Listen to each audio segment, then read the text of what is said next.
Welcome. Let's talk about vampires. You still think that vampires need fangs, and that's a mistake, because some of the oldest ones don't bite at all. In India, the Rakshasa doesn't just feed, it deceives. In ancient texts, Lilith doesn't ask, it takes. In Slavic lore, the Nachzehrer feeds without even leaving his grave. In Northern Europe, the Mara doesn't drink blood, it crushes you in your sleep. In Greece, the Vrykolakas walks openly among the living. And in ancient Mesopotamia, the Utukku was already there before any of them had names. Different forms, same pattern. They don't always show themselves. They don't always kill quickly. And they don't always need your blood. Sometimes they just need you close. So the question isn't, are vampires real? It's, how many versions of them exist? The Rakshasa. The Rakshasa is an Indian vampire creature you never heard of. The problem is that it doesn't look like a monster. That's how it gets close. In India, this entity is known for one thing: deception. It can change its form, become human, become someone you trust. And unlike other vampiric beings, it doesn't just feed on blood. It feeds on life force, on fear, on confusion. Some stories describe Rakshasas entering homes at night, not to attack immediately, but to observe, to learn. And when it chooses to feed, it doesn't rush, because it knows something you don't. The closer you feel to it, the easier you are to drain. And by the time you realize something is wrong, you've already let it in. The Lilith. Did you know that Adam's first wife was not Eva? It was actually a vampire, but she, or it, was created before the word vampire existed. This is the Lilith. In ancient traditions, she wasn't just a figure, she was a presence. Something that refused control, something that existed outside of rules. Some texts describe her as visiting at night, entering spaces without permission, draining life, not always through blood, sometimes through breath, sometimes through energy. And here's what most people overlook.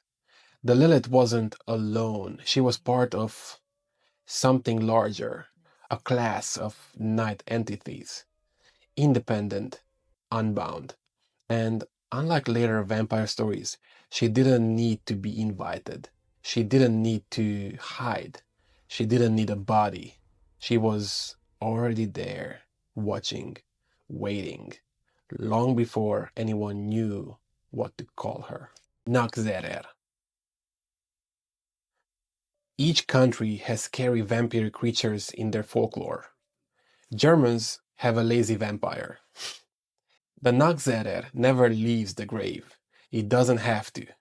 In German folklore, this creature feeds from inside the coffin, not on flesh, on something worse. It consumes itself slowly, chewing on its own body, and every bite drains the life of the living above. Family members get sick, weaken, die, and no one knows why, because the attack isn't invisible. It's not outside, it's below. Some accounts say the sound could be heard, faint chewing from underground. That was the sign that it had started. And once it did, the only way to stop it was to dig it up. Because if it kept feeding, it wouldn't stop at one. Mara. Sleep paralysis is scary. People used to explain it with the vampiric creature called Mara. Across Northern and Eastern Europe, this entity is tied to one experience: waking up and not being able to move. Pressure on your chest, something sitting on you, watching. The Mara doesn't drink blood. It drains energy. Night after night. Slow. Controlled.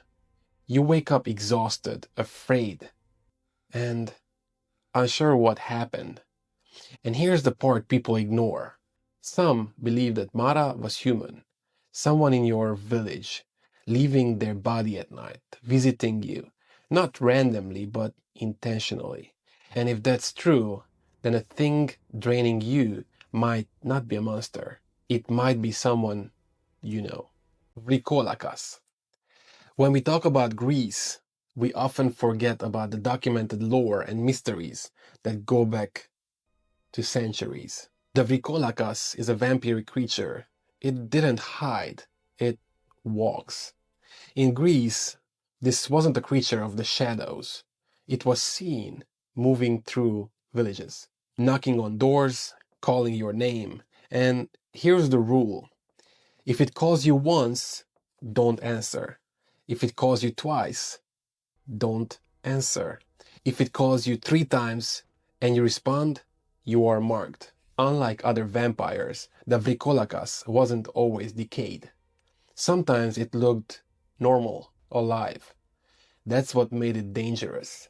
Because you wouldn't run, you'd open the door. And once you did, it didn't need to chase you. You invited it in yourself. The Utukku. Scary vampiric creatures can be tracked back centuries, but this one is different. The Utukku doesn't have a single form. That's what makes it worse. In ancient Mesopotamia, this wasn't just a creature, it was a category. Spirits that returned, restless, unfinished. Some were violent, but many drained the living. Not always through blood, through presence, through proximity. You would feel it before you saw it. Cold, unease, weakness. And here's what stands out. The Utukku wasn't always evil. Some were just unresolved. But that didn't make them safe. Because whether intentional or not, they still fed.